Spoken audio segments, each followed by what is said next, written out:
run it up. I wake up. Yeah. I wake up, flex, thumb down now. Check. No drip, just wet. Tell 'em run it up. No sleep, no Rest. Might crash, might wreck. But first I Stretch. Tell 'em run it up.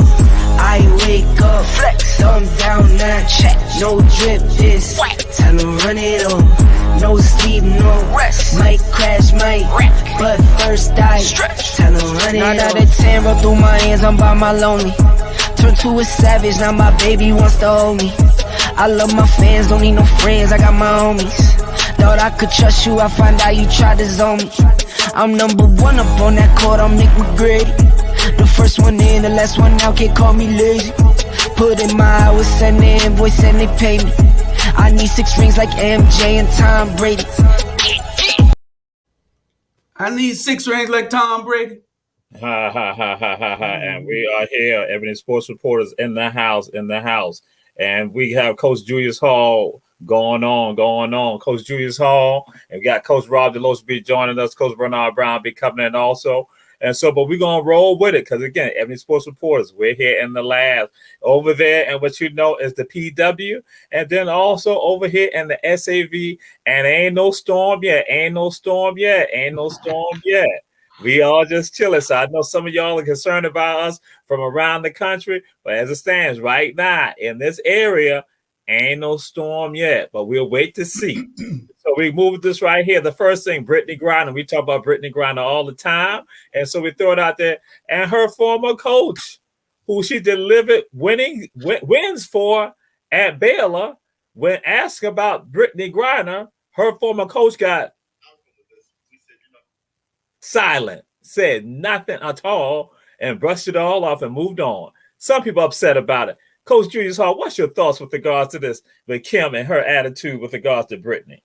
Well, my thoughts is that Kim should have said something.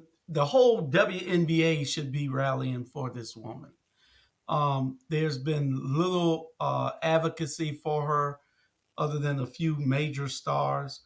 But, you know, power is in numbers. You get things done if you have enough people doing the protest.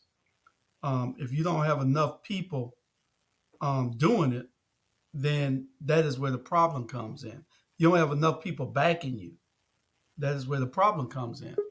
And we just need everybody on every level trying to make sure that this is broadcast around the world. Putin will kneel to pressure, but it has to be some type of pressure for him to understand that he's under. That's all. All right. And Coach Rob Jiggy is in the house. Coach Rob Jiggy, the people from the Beach High picnic, they were missing you, Coach Rob Jiggy. They say, where's Coach Rob Jiggy? I said that he's scared and he had to run away. He had to run out of town. But Coach Rob Jiggy, we're not dealing with, again, Brittany Griner, as we always do, opening up. And with regards to when her former coach, who she delivered wins for and brought championship to her, and that's right, Coach Julius Hall, 2 of them, that now what happened when they asked her about Brittany, she's silent. What's your thoughts about that, Coach Rob Jiggy? Now, I saw 2 clips. The one that everybody's talking about, but there was one that she gave her input on. So, you know, some stuff maybe she just don't want to go to the public. So I'm gonna hold on that one because it's 2 sides to every story, and maybe she just doesn't want to put the young lady out there. Now, I do know that, you know, from what I read, that as a coach, she didn't agree with a lot of stuff that Brittany was doing at Baylor. Was not happy with a lot of decisions that she made, but once she turned pro, I mean, hey, you know, and I'm quite sure a coach knows her better than most people do.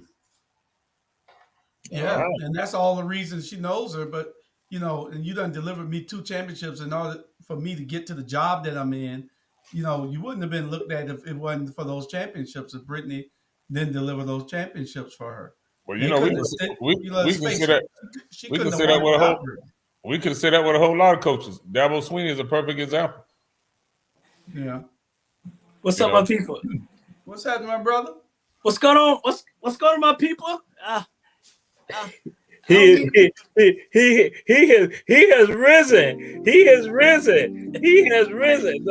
The Lord has sent us one from heaven again. And Coach Bernard Brown in the house. Coach Bernard Brown, what we're throwing out there is about Brittany Griner and what happened this weekend when they asked her former coach who she delivered wins for. They asked her about Brittany, and Kim got the hushy mouth. Yeah. So what's your thoughts on that, Coach Bernard Brown?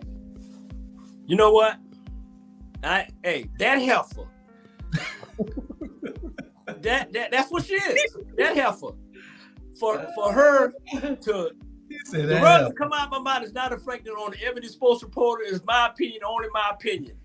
I think she was wrong.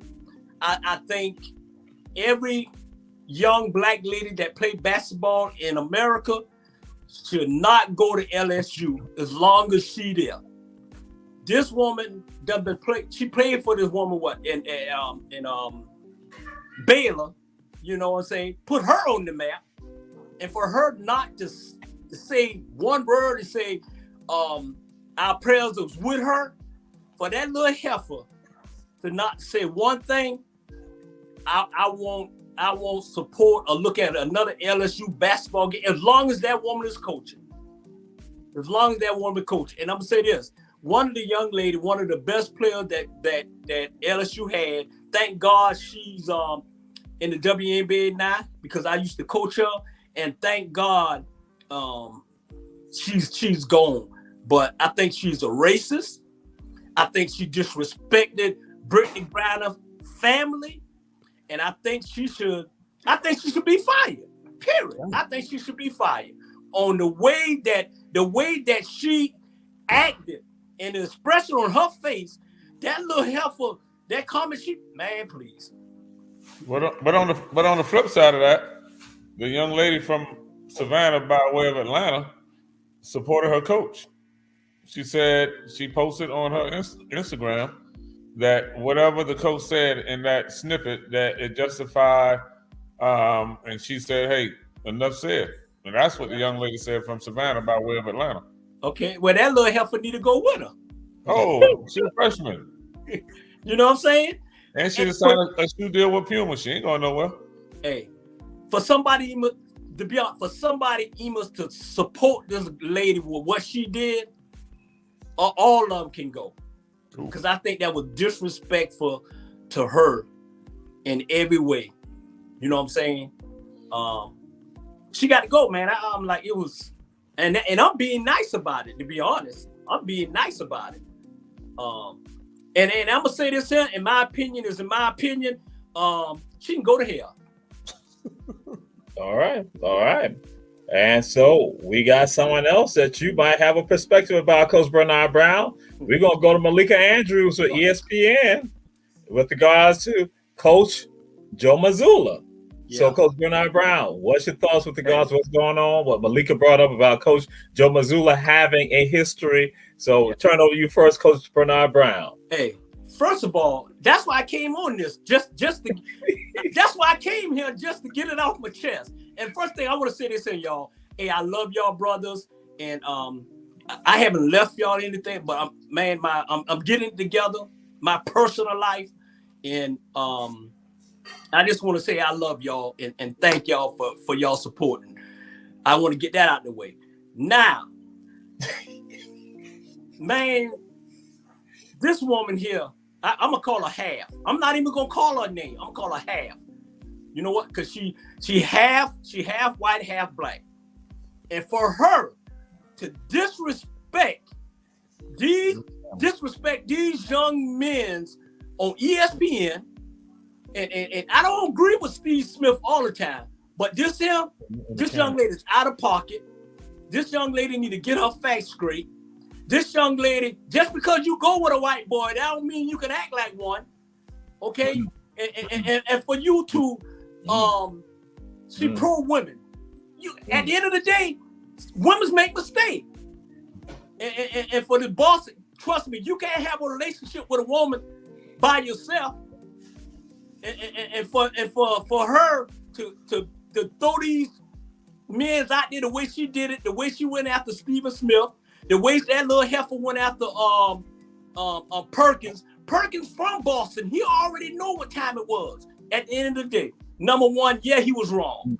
He was wrong to have a relationship, whatever rule. But the Boston Celtics was wrong for putting it out. At the end of the day, don't put my business out in the street. What's wrong with you? You done lost your damn mind. Don't put my business out in the street. And for her to say, I'm telling you right now, man. I'm telling y'all right now. This young lady, she should be fired. She should be fired. I'm telling you right now. Every time I see her on ESPN, I'm gonna change the station because she's a racist. She's pro-woman. She cut people off. She disrespected every NBA player that's in the NBA. These boys played in the NBA. How you gonna be just get the job 2 years ago and think you know everything? You know, that woman was wrong. You had a relationship with this man and you was a married woman. Period. And for the Boston Celtics to do it, you should have went ahead and fired him. If I do fire me or resign or whatever, but period. Number one, first of all, it was the vice president. I guess I don't know no white vice president. I don't know no black vice president in the Boston system. So obviously this man was white. Vice president in some way. And dude, your wife cheated on you. Y'all should have went ahead and squash and do what you need to do. And one more thing, for her to put Coach Joe business out there like that, she didn't have to do that. Ain't nobody know that he had a record. Ain't nobody know that he got in trouble with where he was at. Ain't nobody know all that. And you sitting on stage with 4 other people, and then nobody brought it up but you. Heifer, please. Heifer, please. I mean, I want to call her more than that, but at the end of the day, I think she should be fired. I think she need to go somewhere and cool off and then bring her back. I think she was disrespectful to black men. I think she a racist. And I don't care. I may get in trouble about to say all this here, but at the end of the day, there's some heifers out there cheat on their husband, cheat on their boyfriend, cheat on everything. The problem is, one thing about when women cheat, you know, they cheating. When a man cheat, they don't plan nothing. The only thing they see is skirts. I'm just telling it like it is. Yeah. And if I got anybody already in trouble, I'm sorry, but hey, I'm keeping it real. But at the end of the day, the Boston Celtics organization was wrong for putting that man business out there like that. If he was white, we wouldn't even never heard about that. You know how many people out there done had a relationship on a job in the NBA, NFL, and nobody know about it? So all of a sudden, you putting this black brother business out there. I said, hey, y'all can go to hell, fire me, pay me the rest of the year, and I'm gone. You know, but he tried to be like Tiger Woods Jr. He's sleeping with everybody. Dude, you can't sleep with everybody. You're too damn big. All right, I had enough. All right. So, didn't he sleep with 3 of them? Huh? He slept with 3 of the girls in the office, right? He slept with 4 girls and got 1 pregnant, and he was already in trouble, and he got a nerve to move old pretty Neil Lawn out to Boston 2 weeks before the news break. He know he was wrong. And he know he was wrong. And man, this dude here is flat out. Hey, he killed everything about being a player. Everything, you know. And first of all, he biracial too. All of them biracial. They half and half, you know. So and then you know what? A year spitching. You know, they give him a year so they can find out what they want to do with his ass. After that, he ain't gonna never trust me. He won't be in that green and white no more for the Boston Celtics. Period. Larry Bird done called him. All right, Coach Julius Hall. What's your thoughts with regard to this? Because some people are saying Malika Andrews, what she has done, she has not used that same energy when it comes to Caucasian men. So, what's your thoughts with regard to the whole situation, Coach Julius Hall?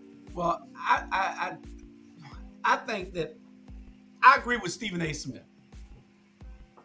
I agree with Stephen A. Her getting into this was being 26 years old, not knowing nothing about the world, period. She doesn't even know how these things happen, how these situations occur. Now, when we get into how it happened, nobody would have ever known if the wife didn't slip and was in front of the doorbell camera and the husband listening to every word she said to the coach.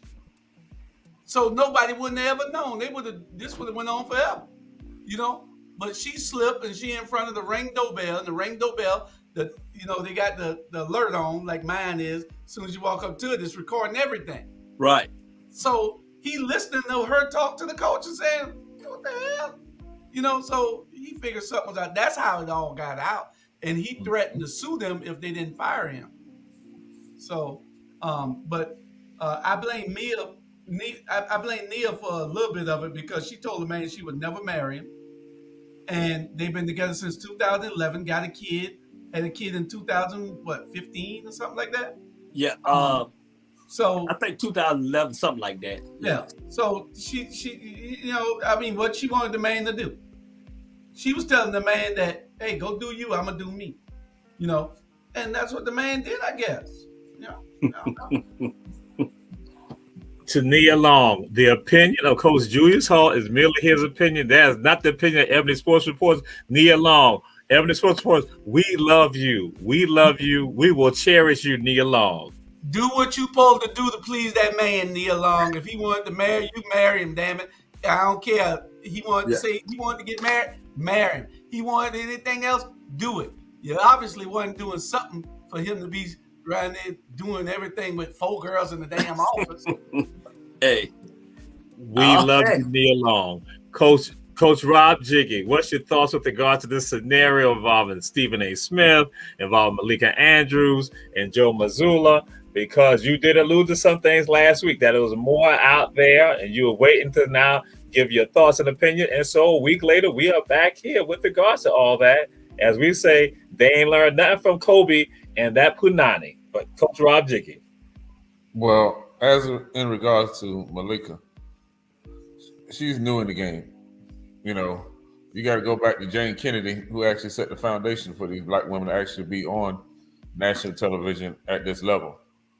And as beautiful as Jane Kennedy was, you never heard anything outside of what she did on Sunday. Yeah. And if you're going to have longevity in the game, some stuff just for your culture, you don't put out there.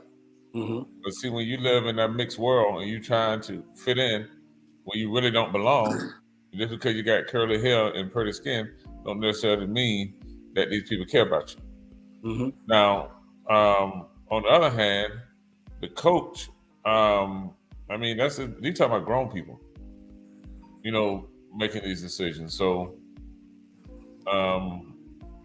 and you got, and we as African American, Negro, black men, we have to understand the playing game ain't the same on no level, because they taught us the game. That's how we got into that game. They taught us the game. Now you're gonna do this and keep quiet.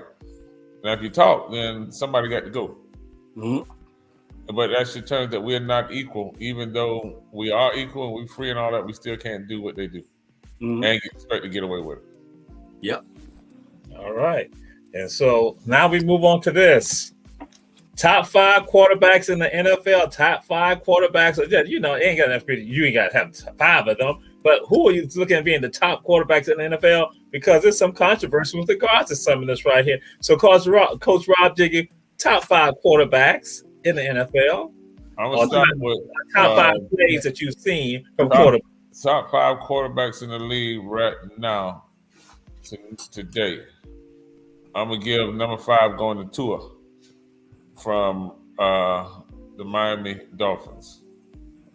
I'm going to give my number 4 to the kid, Aaron Rodgers. And my next 3 is one person. and that's the man that hadn't got the check yet. I don't even need to say his name, but he's gonna break the bank whenever they decide that they're gonna cut that check for him. Lamar Jackson is my top 1, 2, and 3, and everybody else after that don't even matter. All right. And Coach Bernard Brown, we go to you.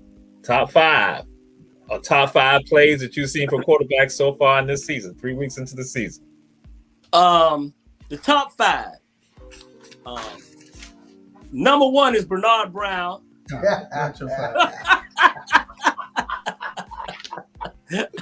Shit, I'm a quarterback.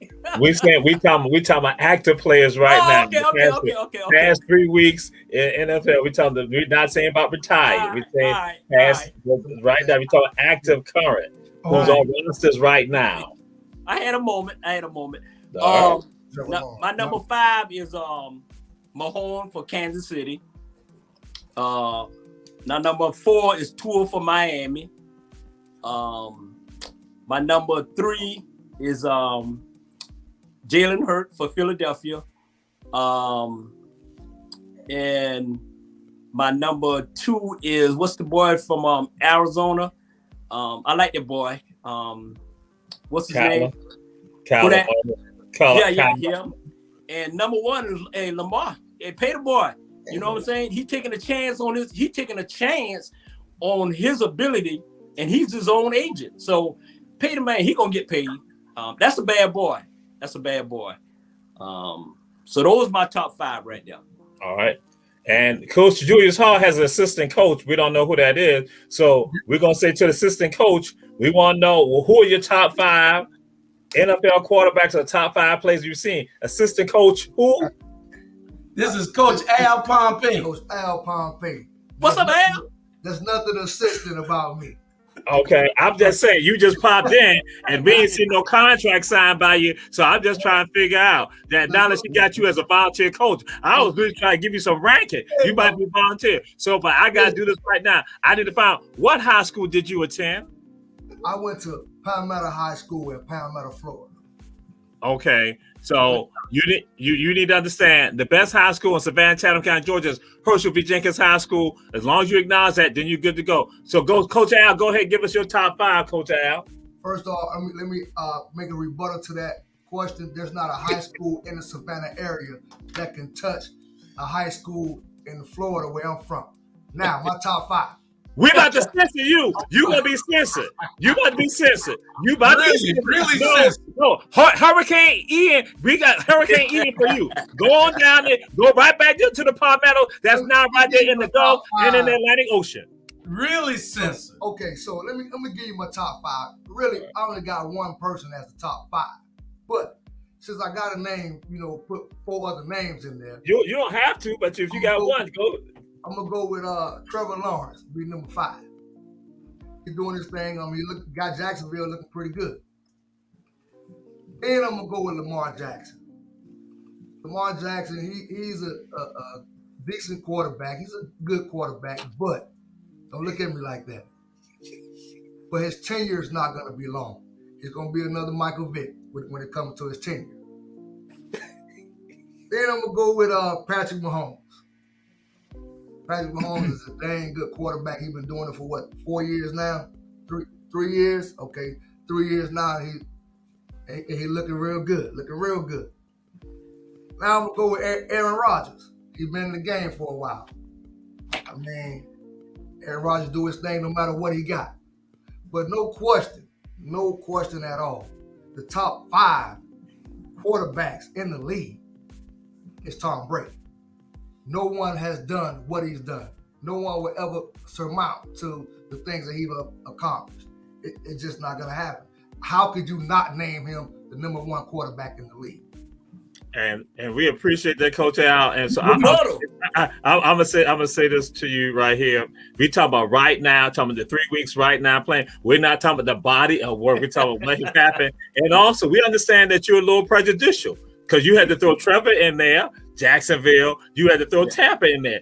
Again, Florida. I'm just surprised you didn't throw Tua in there, but I know you got Tua like, he like 5B or something like that. We know that he's like honorable mention. We understand. So we see the type of coach you are. You are prejudicial to Florida. Exactly. I'm not a Jacksonville fan, nor am I a Miami fan. I mean, for that matter, I'm not even a Tom Brady fan. Palmetto High. Palmetto High. You threw it out there. Everything. Florida. So, Coach Drew. Hey, I had all the pleasure in the world of seeing Aaron Rodgers. We went to the game this weekend. We was at Tampa Bay, Green Bay, and Green Bay got that butt. Anyway, he lost by 2 points. What was the first word he said? Lost. Yeah. Okay. Now, I can't just name. I'm gonna give you my top number one player. Y'all watch out for this guy. He's gonna have 5 or 6 NFL championships before he retires. Lawrence down in Jacksonville. The boy is superb. We call him Sunshine. Sunshine is the boy. Isn't that what they call him, Sunshine? Yeah, the Sunshine boy. Number 2, Jalen Hurts in Philadelphia. Number 3, Allen over in Buffalo. Number 4, Mahomes in Kansas City. Y'all know I'm a Mahomes guy. Y'all know it all day long. I'm Mahomes of Kansas City. Y'all know I rep Kansas City. But for I ain't no Atlanta Falcons fan. Man, get this dude out of here. Hey, number 5. I can't just give you one player because it tied. See, you ain't heard the greatest of all time that he just say. I'm gonna tell you the top 5 guys: Aaron Rodgers, Lamar Jackson, and Tom Brady. They tied for 5. And what is interesting, because we got it. What is interesting that when people have criticized Lamar, well, others have not gone and said, people who would say we've been critical of Lamar, they said we look at him. They are saying that he is performing as the top. And before the season, he was not there. And so we're going to throw it out there to you. We understand that, and again, what Coach alluded to, what y'all kind of alluded to, when it comes to African Americans, we are still fighting this glass ceiling in the NFL. But we're going to move to another glass ceiling, and this is for Coach Julius Hall. Coach Julius Hall, we know that you are celebrating an AL record right now, an American League record done by Aaron Judge. We know you're celebrating that right now, Coach Julius Hall. Give us your thoughts on that, Coach Julius Hall. He is now, bam, Roger Maris and Aaron Judge. What's your thoughts on that, on this record in the American League, Coach Julius Hall? Listen. Until he hit 10 more home runs in the next 5 games, don't even talk to me. He need 10 home runs in the next 5 games to get Barry Bonds, I believe. You can't do that. What was it, 71 or 72, Coach Rob? What Barry Bonds had? Wasn't it 74? Yeah. 74? Mm-hmm. Yeah. Until he hit 13 more home runs in the next 6 games, 5 or 6 games, you can't talk to me. You can't put no asterisk by Barry Bonds' name and tell me that those home runs didn't go out the stadium. I don't give a damn what he was on. As long as he wasn't using the machine to hit him out. Yeah. He had to see the ball. He had to hit the ball. They can say anything they want. They celebrating this number. We're not celebrating it because I don't even see it. 61 home runs. Man, get out of here. I don't want to hear it. All right. And Coach Al, we're going to come to you saying, question your thoughts on this. We know that the Yankees do their summer training down there in Florida. So what's your thoughts on that with regards to Aaron Judge now having a record that they think should not be the real record with regards to home runs in a single season? What's your thoughts on that, Coach Al? It's the fact that they consider it a record without acknowledging the real record. That's my thought. They consider that a record without acknowledging what the real record is. Those are my thoughts on that. All right. Yes, indeed. Coach Rob Jiggy, what's your thoughts with regards to this? Again, and some not saying that it might need to be an asterisk by the records of others like Barry and even Sammy and also Mark McGwire. So what's your thoughts on this, Coach Rob Jiggy? Man, listen, we all know that Barry Bonds hit 74 home runs in one season. Period. Somebody pitched him the ball, although he hits with a 26-inch bat, and his wrist is so fast, I could care less about 62. Roger Maris, Babe Ruth, Ted Williams, Hell, it was all on some, whether it was alcohol, drugs, amphetamines, whatever it was, you know. But you know, you gotta look at it. He a half breed, but still he of color. And anytime we start intruding in their thought process of what they created, they always want to try to create some negative narrative. But like Coach Jude say, ain't no steroids hit that ball out the park. You still had to stand up in that plate, watch that pitch, come down, and drive it out. And he did it for 74. And on top of that, Major League Baseball was digging the long ball. Exactly. So, I mean, if you test a judge today, hell, he might be positive for something. You see how big that young fella is? Yeah. Look like a damn NFL defensive end, a right tackle. So, I think that they're trying to hold on to something, you know, and we don't have that many of us playing the game. And then when we accomplish that, oh, it's an asterisk. Mm-hmm. So I just tell them, keep it. Well, they don't have to pitch to them, but they pitch it to them. So, no, 61 don't mean nothing in my book until you get 75. Then we can start talking.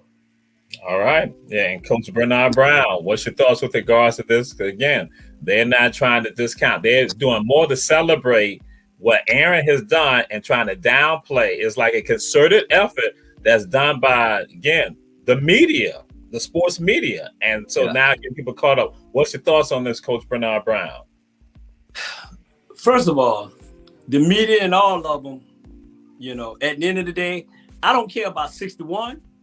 I don't care about 74. I don't care about none of that. My home run king is Hank Aaron, 715. Hell with the rest of them. The record is 715. He ain't been on no steroids. He was 135 pounds running around in Atlanta, Georgia, hit 715 home runs. That's what I recommend right there. Whether whoever was on steroids, Leroy, or whatever, Hank Aaron still my home run king. 715 home runs Hank Aaron did at the end of the day. So the little biracial fella in New York, you know, it is what it is. He can keep on hitting and keep on hitting and keep on hitting, but it is what it is. And y'all know what time it is, man.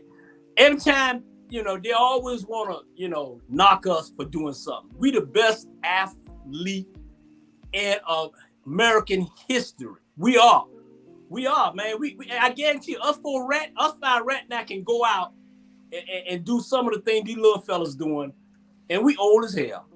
You know? Trust me. Is Aaron Judge biracial, you say? Yes. Yeah. Uh-huh. Yeah. Oh, he was adopted by a Caucasian family, by the judges. Oh, I was wondering. I said, dog, he don't look like them. Yeah. I couldn't figure that out. Those are his adopted parents. But he going to acknowledge, he going to say that these are my parents. He's not even concerned about his biological parents and anything like that. Right. He shouldn't be. Yeah. You know, So, but you know what? Hey, black folk, we black, but everybody in American history got a little bit of us in them. hey, Mr. Brown, you know what I told him on Sunday, I said, if they leave me as wide open as some of them Tampa Bay defenders left them guys wide open, I can catch the ball and run down the field. For real. I know. I still probably got 20, 30 yards in me. Yeah. Hey, Al, I got an issue with you, man. I don't know what you got about. We talking about baseball right now. We talking about baseball. We talking about baseball.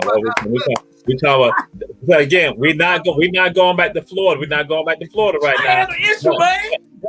Okay, because because I need you to focus right now. Because I'm gonna have to tell you anyway on this next subject. We don't need you doing 5 hours on this one right here. And you're the first one we're gonna come to about this right here. And I was gonna say, Coach Bernard Brown, have you ever had an experience like Ken Dorsey had over a wrong play, over a miscue by one of the players? Have you ever broke down like Ken Dorsey did? And what's your thoughts on that, Coach Bernard Brown? Though in my mind, I tend to think that you had probably done something like that with those players that you had. I'm just saying. But I'm just want to get your thoughts on that. Hey, I'm gonna tell you right now. Let me tell you something. You don't tell me what to do, Jesus. You know what I'm saying? You don't. See, I was okay. Until you came at me, man. I was gonna come on here and be nice. You know what I'm saying? I wasn't gonna say nothing. You know, ain't the damn thing changed with you. You know what I'm saying? So I'm gonna leave it like that. But hey, it happened. It happened. Like I told you, I had that incident in Panama City, and I can't even go back to Panama City no more. You know, so in the heat of the moment, you know, hey, I don't blame the man. Come on now, how you gonna not, you know, get out of bounds? You had a chance to get out of bounds and start the clock. You know, he tried to get a little extra, and then, you know, and then I bring the quarterback on that too. You know, but I had those moments. I had a lot of those moments. And I was about to have one a few minutes ago when you came at me, but I'm gonna leave it like that. Thank God. This guy right here, he actually talking about y'all live. Yeah, exactly. I'm looking at that. No, it's recorded. It's recorded. How can we be live? It's recorded. We're about to have a Ken Dorsey moment right now. So, Coach Rob DeLoach, what's your thoughts with regards to that with a coach and that type of issue that occurs, a miscue by a player and the reaction from the coach? What's your thoughts on that, Coach Rob DeLoach? Yeah, I agree 100% with the coach because I probably came out the booth and slapped the damn helmet off. He got an earpiece in the helmet, so he already know what the situation is. You got to be able to run. You got to be able to run 2 or 3 plays without having to go back to the huddle. And I would have started in the booth slapping all the wide receiver coaches and anybody who got in my way down until I got to both players. But I mean, you know, those guys get paid millions of dollars as offensive coordinators to make those plays, and they're trying to win to keep their job. Now, you know, the clock management, that's on the quarterback. Mm-hmm. And at the same time, you know, they got to understand that your guys are down. You got to have an opportunity to score. And when time ran out, coach lost it. You know, he's not that far removed from the game. So, and he was a quarterback at the upside down U. The upside down U. But wow, hey, you've been around me. I have those in the gym with these knucklehead kids. I'm not laughing. I made a mistake. I slipped. I'm not laughing. They know when I show up to the gym, Coach Carter might be smiling, but I'm looking to cut their damn head off. Yeah. So no, I don't have a problem with the coach. We don't like when he comes to the gym. We hate it when Jerry Jones comes to the gym. We hate when Coach Rob DeLoach, because we know he's gonna be talking smack to us and everything. No one likes it. And Y'all then know I start next month. I can't wait for you to come in there with a damn excuse. Yeah. That's it. I'm gonna be on you. I'm gonna be on you. Easy on me first now. Easy my ass. we don't bake brownies in there. This ain't no damn easy bake oven. We don't bake no damn brownies in there. And all I can tell you, Julius, is you better be on your damn P's and Q's. Don't be looking all blinking eyes, blinking and all that. And man, I didn't know it was all that. Hell, you know what you're signing up for.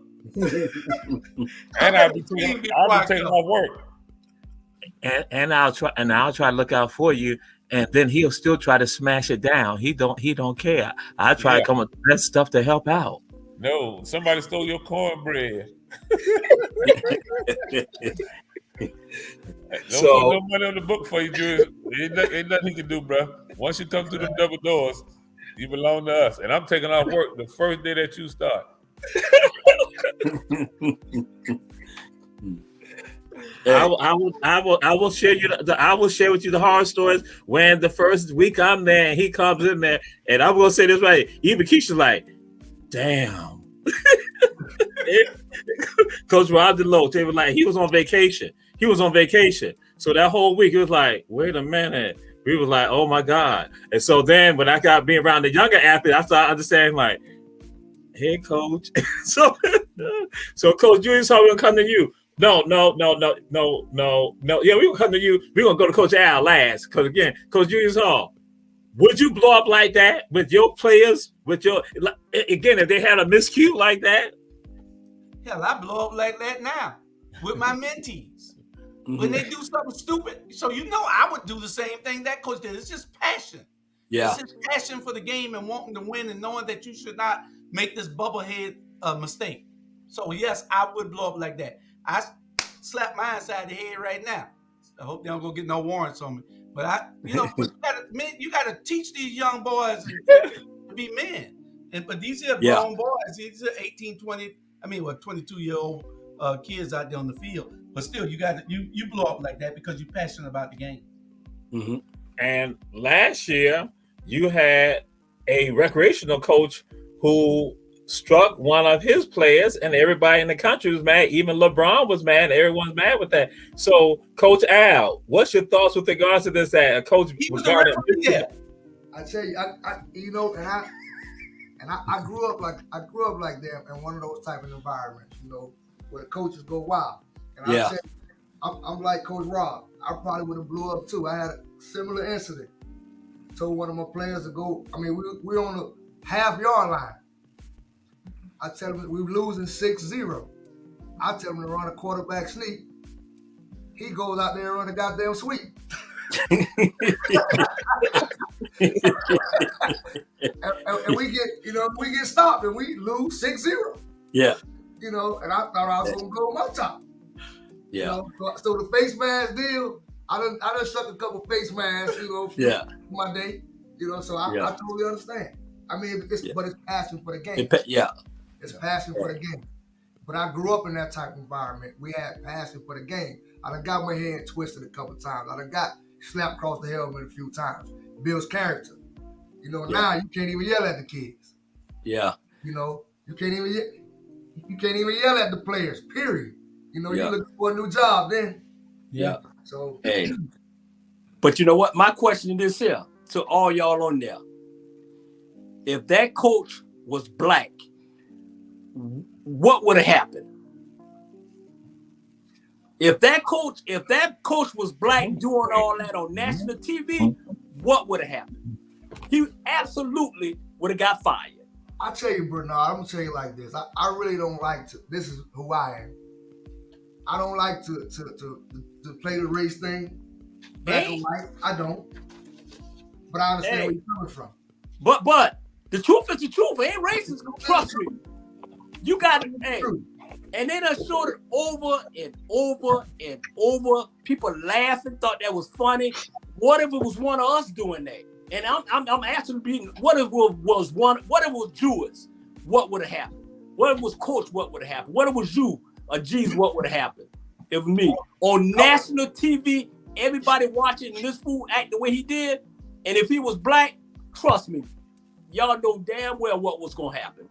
Well, part of that is they don't have to do their background check before they hire me. All that come with it. Hey,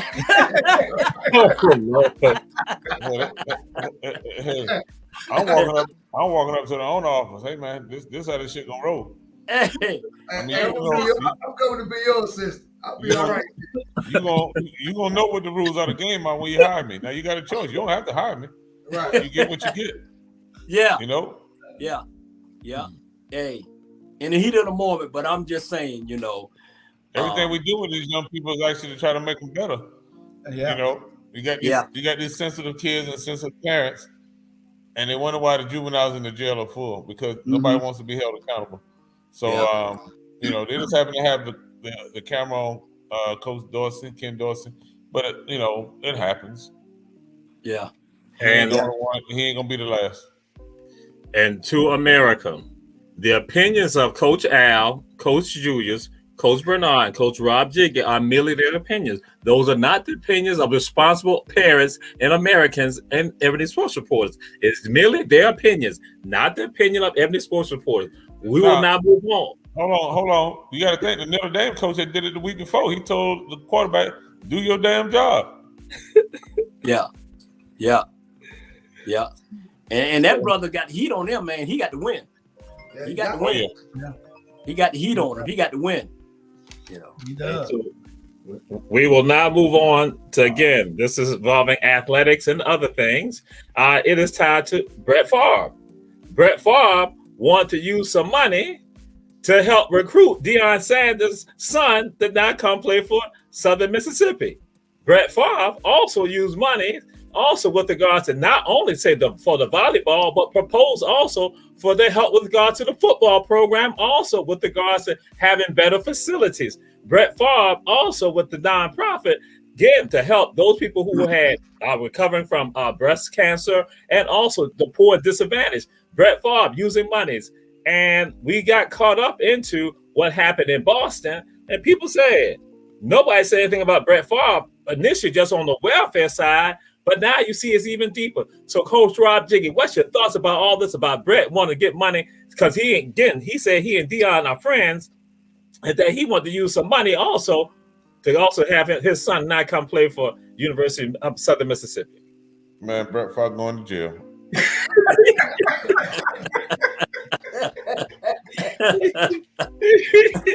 Brett Favre going straight to jail. He can drink a 24-ounce case of Bud Light or Budweiser.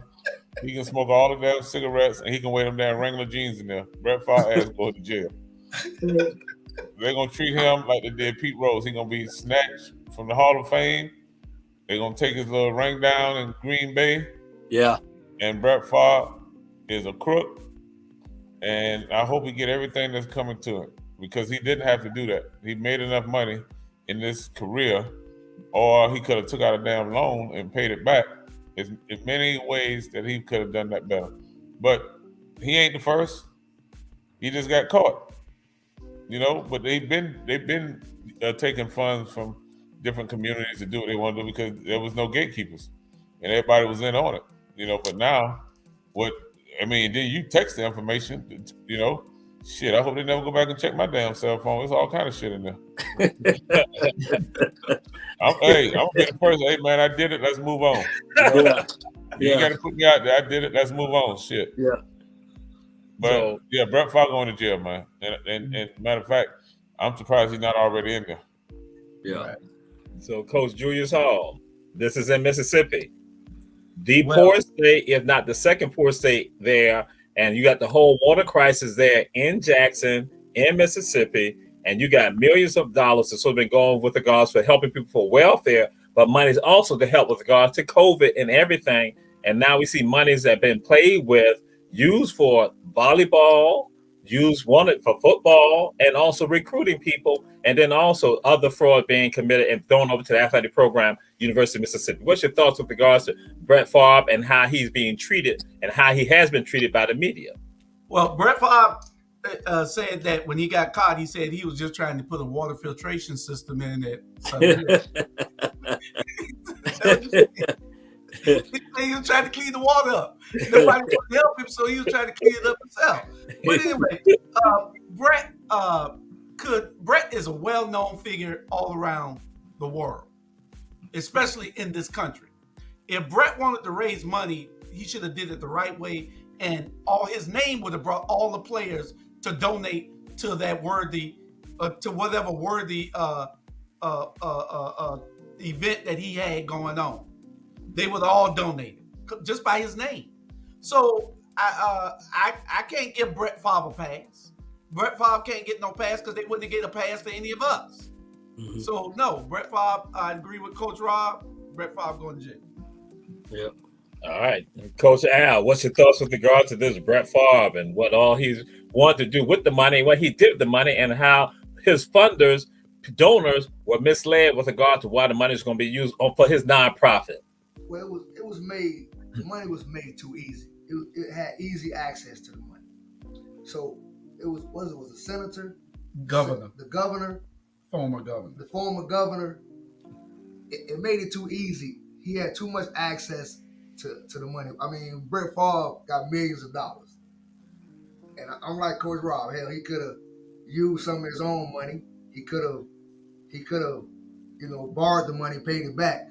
But the money was made too easy. I mean, if the money is presented to you that easy, you're going to do whatever you want to do with it. You don't think you're going to get caught. So it was too easy. All right. Coach Bernard Brown, the former Atlanta Falcon known as Brett Favre. What's your thoughts on that? Oh, man. Brett Favre's a crook.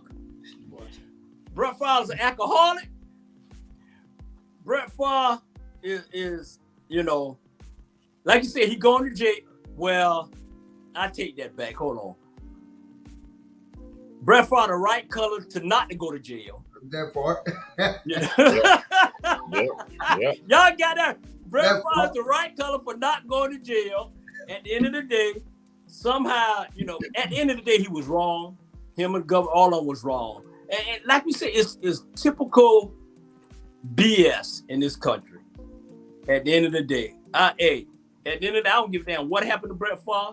When he was in Atlanta, he ain't did nothing. They didn't like him then. He stayed at Magic City getting drunk with the black women. And I ain't trying to put his personal business out, but I want to put his personal business out because at the end of the day, Brett Favre was on one side and I was on the other side. And Brett is Brett, man. Brett loved these sisters. Brett loved to drink. He loved to smoke. He loved to wear jeans. And he just got caught. Period. So. I guess or Hurricane Ian or the tropical storm got him. He in Atlanta. Ain't no storm in Atlanta.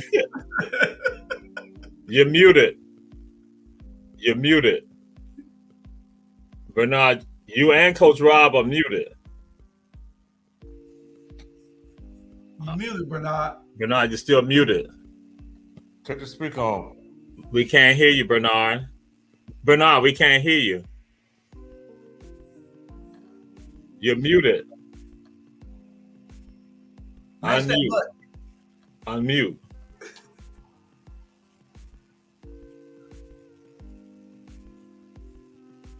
You had to go out and come back in.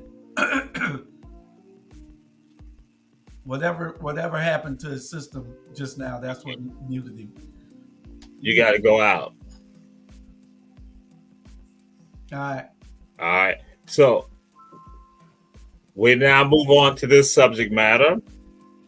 And we go to Coach Al first on this right here. It is the Heisman Trophy race. They're saying that C.J. Stroud and Bryce Young are the leaders right now. What's your thoughts on that, Coach Al? I tell you, that's a good assessment. That boy from Ohio State, right? Yes, sir. Mm-hmm. And he looking really good. I mean, Bryce Young came in looking good, from last year. But that guy, he's looking really, really good from Ohio State. So, hold on. Now, that guy from Ohio State, he's looking really good. So I would say that those are the top two runners for right now. All right. Coach Julius Hall, who's your thoughts with regards to Bryce and CJ and the other people out there you think should be considered for the Heisman Trophy right now, the leaders? Well, I don't see how you can take the Heisman Trophy out of the University of Georgia. He's winning. He should be the front runner. His school is still number one. So I say leave it where it's at. I say they should be number 2 and number 3. But at University of Georgia, I'll give our whole team the Heisman Trophy. Oh, Jesus. Well, we know that's not going to happen. So, Coach Bernard Brown, what's your thoughts? No. I mean, Coach Rob Jiggy, what's your thoughts with regards to the Heisman? Who are the people you see out there? Because right now they're saying Bryce and CJ are the ones that are like 1 and 2 with regards to this. What's your thoughts with regards to if there are any other people you think should be considered for the Heisman? In this Heisman race so far? Well, my guy is Will Allen. Anybody that tells a team that it's disrespectful for y'all to even line up to play me carry a lot of weight with me. He's a defensive end out of Alabama, number 31. He told them that if you line up, it's a sense of disrespect to me. So I like that mentality. Second of all, I think who's playing some of the best football as a quarterback is the quarterback of Florida State. Nobody's talking about it, Jordan Travis. Because we're not in the top 10, but the kid is playing lights out football as a quarterback. It's amazing when you have an offensive line in front of you, what it does for you as a quarterback. I I like Ohio State's quarterback. He's very accurate. He's athletic. But unfortunately, they're playing the Big Ten, where it's only a few good teams. So, if he was playing the SEC, I probably would give him a little more credit for what it is. But these guys they're playing at a very high level. So I'm still going with the defensive player, Will Allen. I think he, if he would have been able to come out last year, he'd have been the number 1 pick. So that's my deal on that. And South Carolina State losing to South Carolina, I'm pissed off. All right. Sadly, the Bulldogs not represented like they need to. So, Coach Bernard Brown, they're saying right now in the Heisman race, they said 2 leading candidates are C.J. Stroud and Bryce Young. What's your thoughts on that? Or any other players that you see out there who should be considered? Can't be a whole team. We know it cannot be a whole team. We know it was one player that will be it. Some people are saying that, as Coach Rob Jiggins said, some are looking at, they're hoping that a defensive player can get it, but at least when they say the top 2. So again, who are the people that you see out there right now? All y'all wrong. Hey, the Heisman Trophy winner gonna be Shamar Sanders at Jackson State. Period. Trust me, this boy light out. I don't care whether it's black college or whatever. That's my Heisman Trophy winner right there. The boy playing some good ball at the end of the day. Hey, football is football. They're on a different field, but football is football. So if you talk keeping it real, I think that's my candidate right now, leading candidate for the Heisman Trophy, period. And to be honest, he the only one I've seen this year because I ain't seen the rest of them. At that level, they have the Walter Payton, and so you have the Heisman on what they call Division I, the football, the FBS series. That's what they got the Heisman, and the football championship series, which is all of them. That's when they got the Walter Payton. So, not this year. Not this year. Okay. I got my own Heisman. Walter. I'd be happy if he just go. I'd be happy if they invite him. Yes, I mean football is football, man. You talking about the best player right now on the field? Hey, that's what I see. The boy plays football.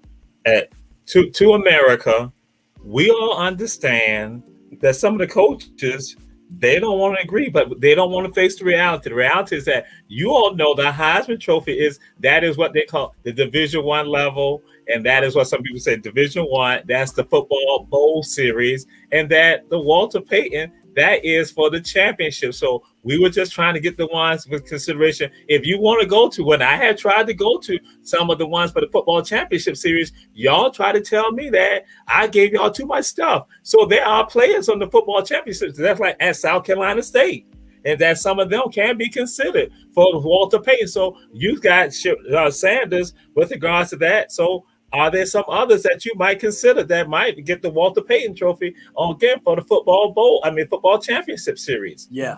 Listen. Let me say this. Did you hear the word that came out of my mouth? Jesus. Yeah. And I said, and that's who I'm going with. Okay. All right. I got you. Walter Payton, I'm going with Sanders.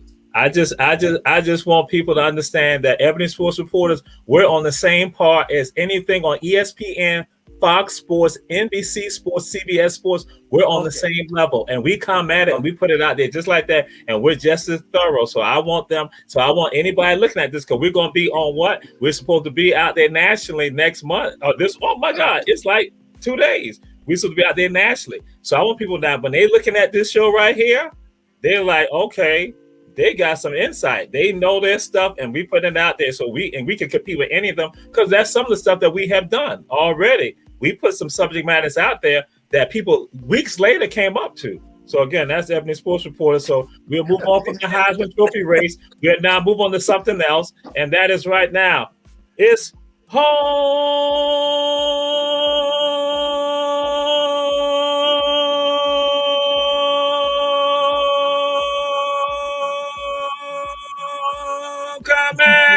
I could do it longer than that, but yeah, Fort Valley's homecoming. And so what's your thoughts on that, Coach Bernard Brown? Fort Valley homecoming. It's sweet. Hey, Fort Valley got my heart. They was the only school, and it made me mad too, because y'all know I was a bad boy, Jew. They was the only school offered me a scholarship, and I went Fort Valley, and I love Fort Valley. Bring tears to my eyes. Right? I do. It's gonna be a beautiful thing.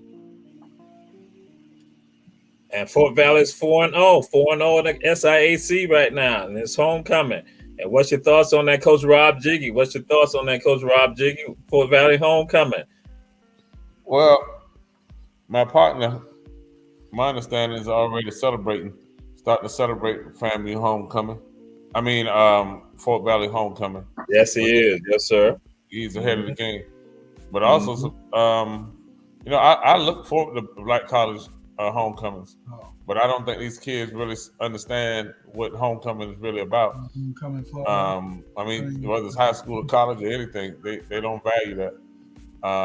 But it's always good when you can be around people you haven't seen, and you can go to other people's tent and eat their food for free. Act like you've been knowing them all your life. Yeah. I'm Cousin Pete at a homecoming. Where you be at, man? What y'all got over here? So it's always good for homecoming. And I seen people bring that little brown bag like the old people used to do at the buffet line. When they used to go to Morrison Cafeteria. They go to people's tailgate and have a little plastic bag and brown bag with chicken and ribs and everything in it. I've seen it all. All right. Coach Julius Hall is Fort Valley's homecoming. They're playing Benedict for homecoming. They are 4-0 in the SIAC. And so the Fort Valley alums are all happy and the students are all happy. And their supporters of Fort Valley are all happy. What's your thoughts on Coach Julius Hall? What you think? Because they're playing Benedict. They'll win against Benedict. They'll be 5-0 after this game. But if you're not talking FAMU homecoming, I don't want to even talk about it. FAMU and the SIAC, if you talking Division II schools, you talk FAMU. We all going to the game, right? Aren't we all going to the FAMU game? I'm going to be honest because Tallahassee and Florida State got a game the same weekend. Okay, we going? Yep. Are we going? Are we going? Yep. We don't even know. Yep. We don't even know. No one's even told us, so we haven't heard anything. So we don't know. Dr. Jamal never. I forgot. I don't go get lemon pepper wings, so that's why I don't know. We get 6 tickets right now. There's 5 of us plus my brother-in-law down in Jacksonville. We going to the game, all 6 of us. Dr. Jamal be repping the HBCU stuff, but we all know he went to Savannah Christian. Exactly. There's definitely no need to ask me about Fort Valley. I heard Coach Rob say FAMU, then I heard him say Morrison's Diner. So that means he's thinking about Florida right now. So we going to this FAMU homecoming, and that's what we gonna do. That's right. It's gonna be lit.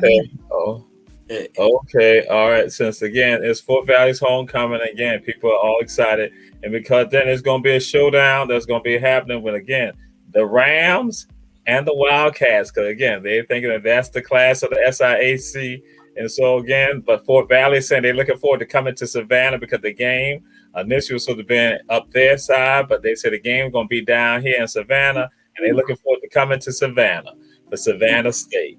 And so we now move on to this right here, and we move on to Coach Julius Hall first with regards to this right here. The Braves were tied for first place, Coach Julius Hall, a day before, but last night the Braves are no longer tied for first place. What's your thoughts with regards to that, Coach Julius Hall? The Braves and the Mets, who's going to win? Because what's going on, they are like saying, whoever does not win the division, they're going to have to go through them Dodgers, and people are afraid. Nobody's scared of no Dodgers. Listen, it's 5 games left. It's 5 games left. Yeah. Mm-hmm. And believe me, when it's all said and done, we're going to crank them bats up. And I believe we'll be in first place because we ain't but a game behind. All we got to do is win 4 out of these last 5 or win all 5 of them, and the Braves capable of doing that. This is a playoff season. So y'all know what the Braves do. Y'all know what we do. You know what we are. We champions. Man, the Braves ain't nothing but champions. We're going to ask him individually. You ain't got to ask him. And yeah, I know he's a hater. He's a hater. So I know, so listen, the Braves is gonna win the World Series. All right. So Coach Al, this is what the deal is. This will be a 3-game series. That's a crucial series for the Braves and the Mets. What you think is going to happen? What's going on, Coach Al? What's your thoughts on that? It's definitely the Braves' time. They do real good in crunch, but it's gonna be tough to get past the Mets. It's gonna be real tough. So Mr. Julius Hall, he say they're gonna crank the bats up. They better get the crank, because it's gonna be a tough series. Definitely. All right. And Coach Rob Jiggy, again, the Braves, they have a 3-game series that they not got with the Mets coming up. Crucial time. What's your thoughts on that?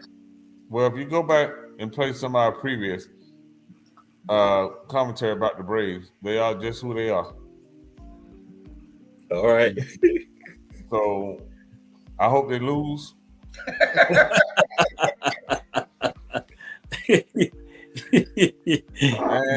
And I'm a Yankee and a Dodger. I can watch them play the World Series every year. All right. And Coach Bernard Brown, your homies, what's going to happen? How is Atlanta going to be feeling after the series with the Mets and the Braves? We're going to feel just fine. I think the Braves will win this series. And to be honest, man, Braves got a good team. Those little young black boys, they got a good team. And that's the most black people I ever seen on the Braves team since I've been up here. And I ain't no Braves fan or nothing like that, but I looked at them the other night. I think they'll beat them. It's a 3-2-1. And they're going to crank it up. I ain't going to say they're going to win the World Series like Jules them said. I'm just saying, they got a chance to go to the national championship against the Dodgers. And we'll see what happens, because the Dodgers, you know what, they're always choking like New York choke at the end of the day. And New York can't beat Houston. So, Coach Deloach, New York won't be going to the World Series until they find a way to beat the Houston Astros. So that's fair. Yeah. So I think Atlanta take this. Yeah. And Coach Bernard Brown, that's the next subject that we're dealing with. So again, we won't stay on this long. Why no conversation about the Houston Astros, which has the largest winning percentage in Major League Baseball, the Dodgers and the Astros? No conversation about the Astros. Why do you think there's no conversation about the Astros? Because they got that, because they got caught cheating. And so I think that's got a little bit to do with it, But other than that, Houston, they those some bad boys. So whoever win, to be honest, I think they're gonna win the World Series this year. Yeah, those boys playing some good ball. Yeah. All right. So, Coach Julius Hall, what's your thoughts on that? Coach Al, why no conversation about the Astros? Why do you think there's no conversation about the Astros, even though the Dodgers and the Astros have won the most this year when people are trying to give it to the Yankees? But the Yankees have faltered. But now it's the Dodgers and also the Astros. I'm going to go with Bernard Brown on that. I'm going to go with Coach Bernard Brown on that. I think the Astros are going to win the World Series. That's a tough ball club. They play good ball, and they're hard to beat. Mm-hmm. So I'm going to go with Bernard Brown on that. Coach Julius Hall. Bring me both of y'all bets. Y'all want to bet something? We got 2 bets. The Braves going to win it, and then we'll bet again that the Astros ain't going to win it. How about that? Okay. Yeah. So Coach Rod, they done, Jamal. They done. That's why I ain't no conversation with them. Because see, they playing so good right now. Them and the Yankees playing good. They won the division. Both of them going down in hail of bullets. So Coach Rob Jiggy, why no conversation about the Astros? Hey, people haven't forgiven the Astros when the Yankees lost to them on some technicalities. People still view Houston as cheaters. Yeah. So although they've been consistently good for the last 5 or 6 years, people still tie them to cheating. So That's why even when the Yankees are their worst, they must see TV. You would think that Jerry Jones is the owner of the damn Yankees as much as they talk about it. Yeah. And they haven't won anything in the last, 10 or 15 years. But that brand carries weight. So, and they got some guys that can hit that ball. So nobody's going to ever talk about the Houston. What is their last name? Astros. They hadn't been relevant since what? J.R. Richards was the black pitcher. They won the World Series a couple of years ago. Yeah, they cheated. That's my point.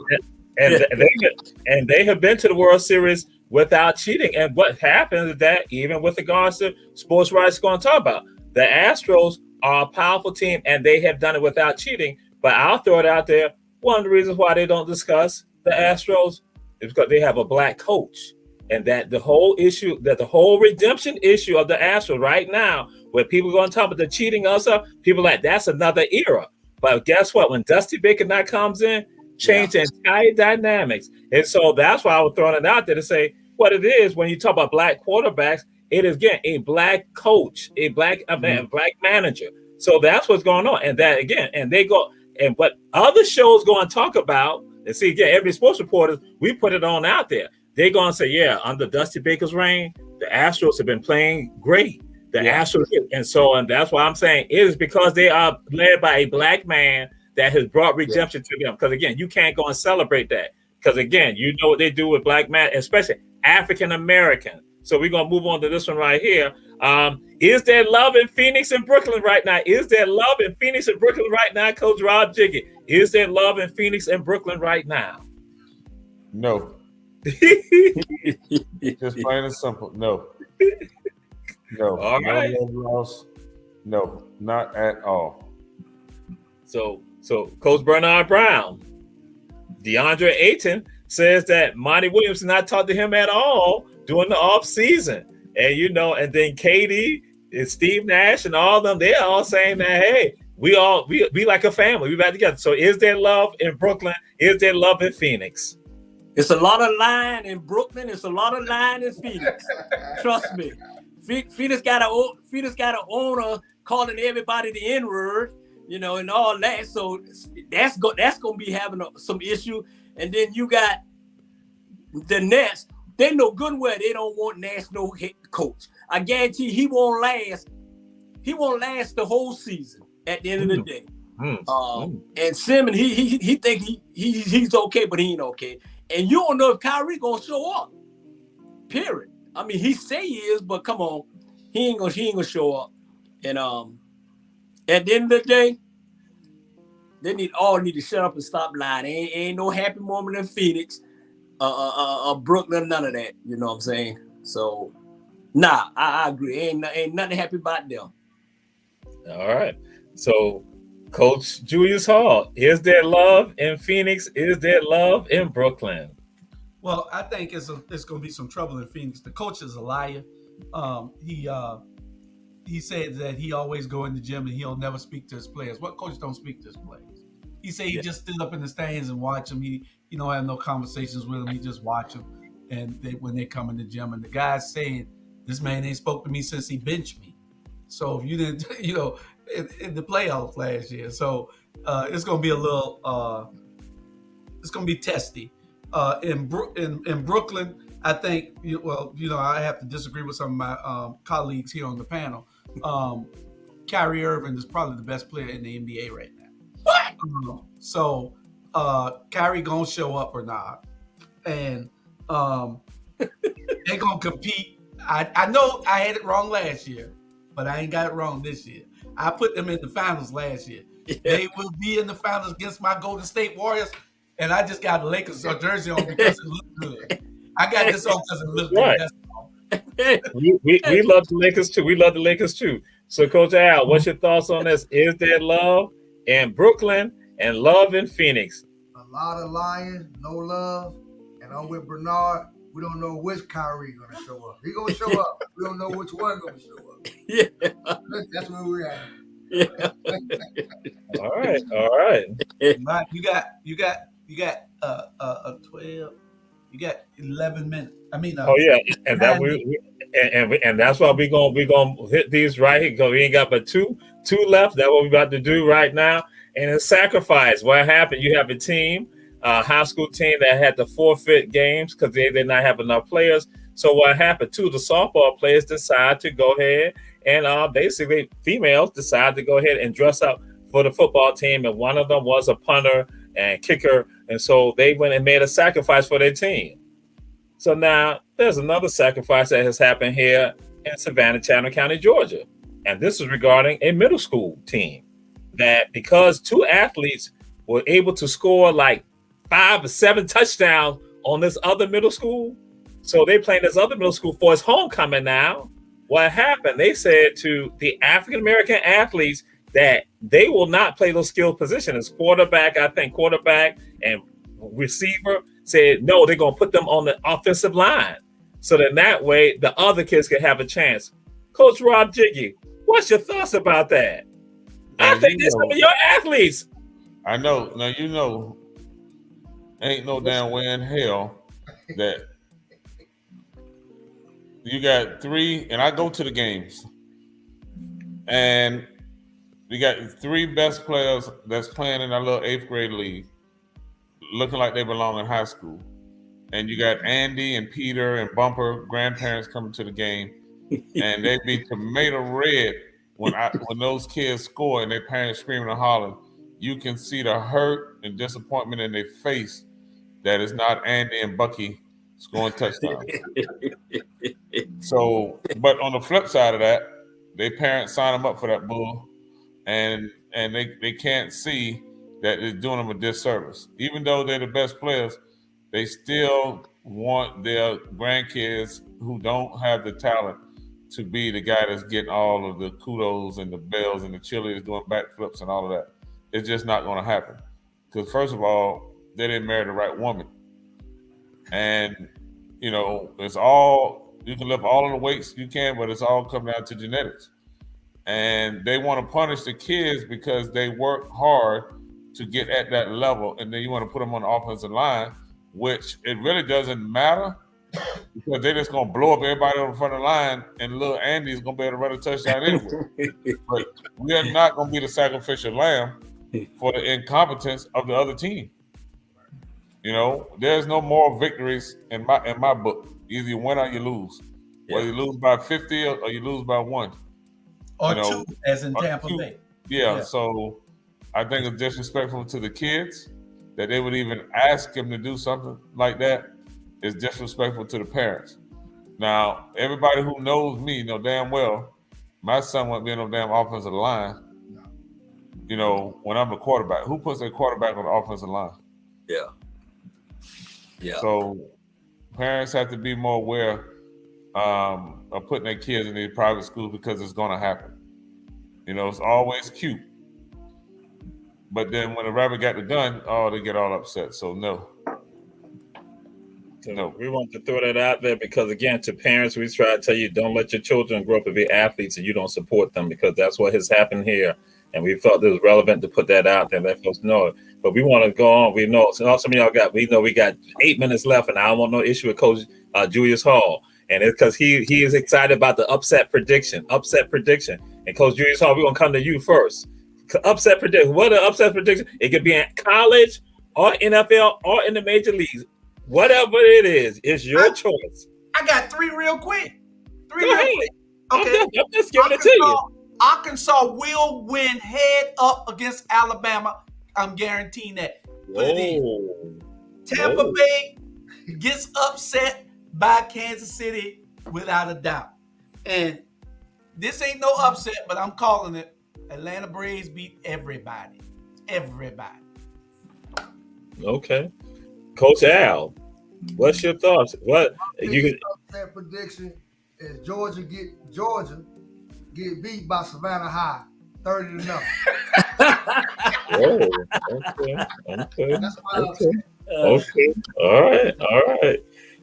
Coach Bernard Brown, what's your upset prediction? In Alabama and Texas A&M playing this week. Arkansas gonna upset Alabama. Okay. That's it. Arkansas gonna upset Alabama. Yeah, because Alabama coach talk too much. Watch and see. It's an upset. That's my only upset. All right. Yeah. All right. Coach Rob Jiggy, what's your thought? What do you see as being an upset this weekend? Major League Baseball, or college football, or NFL? Well, I'm going with college football, and I think NC State is going to beat Clemson. In Death Valley. In Death Valley.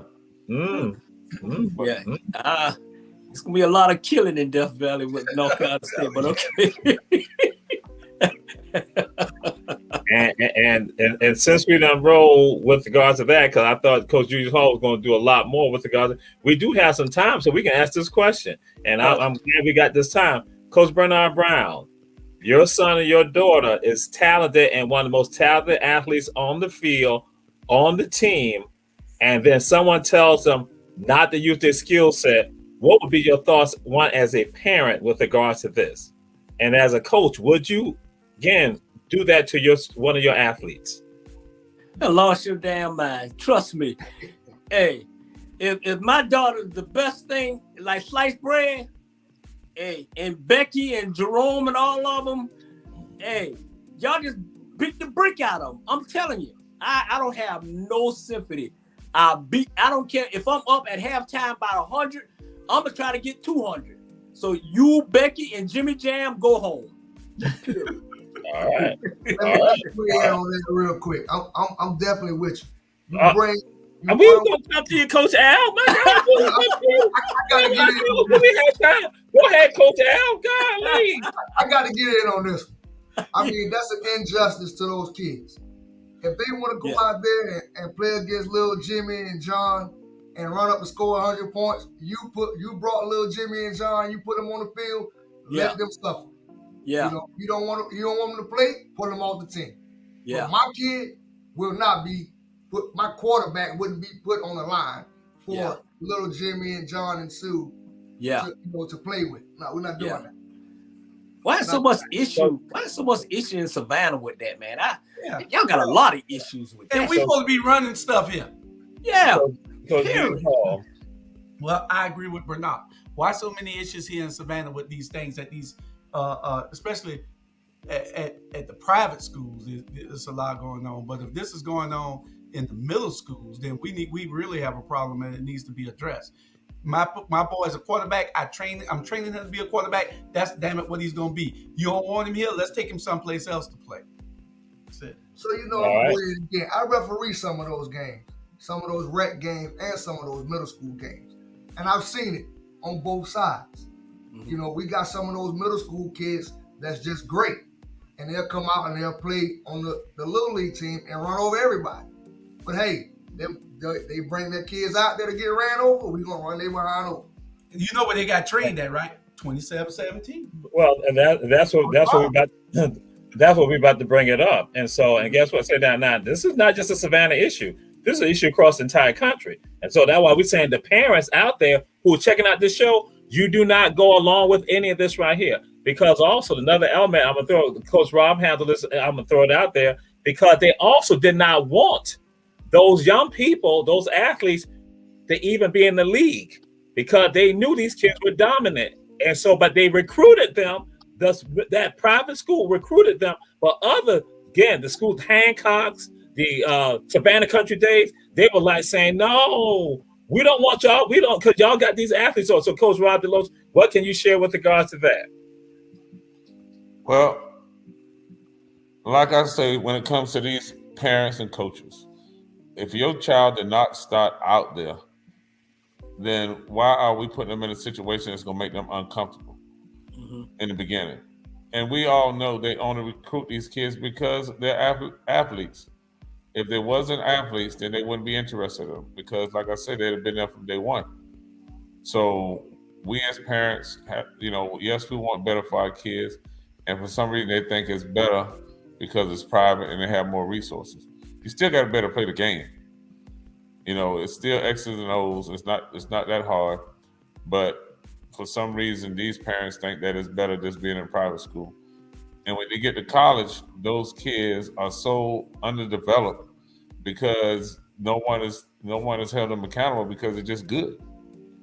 Now, there's been another scenario that has happened from the time that yesterday till today, where the two kids at a private school, three of their best players were in the training room, and the head coach brought them out of the training room and made them come on the sideline and had them to do 500 push-ups and 500 squats because he didn't believe that they were injured.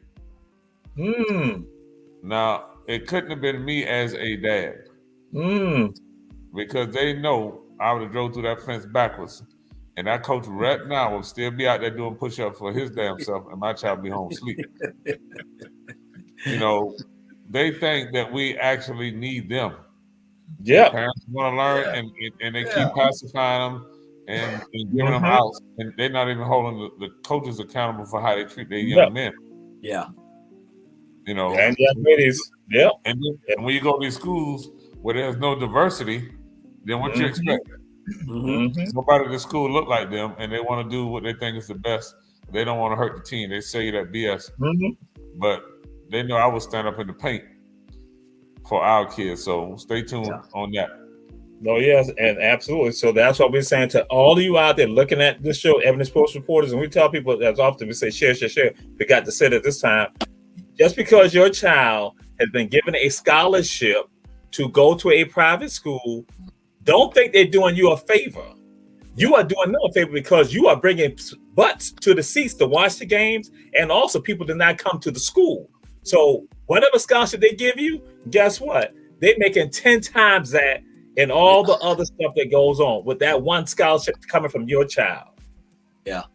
Hey, and then you got to realize too, we stated on the show way back ago, it's like we got these single mothers being influenced by these other coaches trying to get them. You got a lot of single mothers that's raising these kids and tell them anything.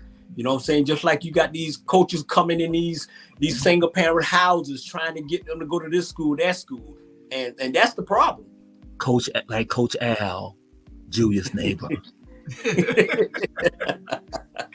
I wanted to welcome two people. Coach Al, you are free to come and be on and give your sports commentary any Thursday at 8:00. We on from 8 to 9 or 8 to 9:30 every Thursday. And Coach Tony Mitchell, Jamal has been calling you and telling you get on. I'm sending you the link. Send me your email. You'll be on the show next week giving your commentary. And he is biased. He likes Denver, like Coach Rob likes Dallas Cowboys. So we got people who are fanatics, and then they also. Right here too. Oh yeah, Florida. He likes Florida. I put both hands, but he likes Florida. Tampa Bay only. I'm just saying anything from Florida, Palmetto High School. Right. That part. Jacksonville, Trevor Lawrence, Tom Brady, Florida Panthers in hockey. Don't get it twisted. Tampa Bay Lightning in hockey. Tom Brady fan. We are over our time. Too. All right. Episode recorded. Hey, out of here. Peace. Peace. Peace, everybody. We'll see y'all tomorrow with 4 or 5 shows. Tune in. Like this.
like that.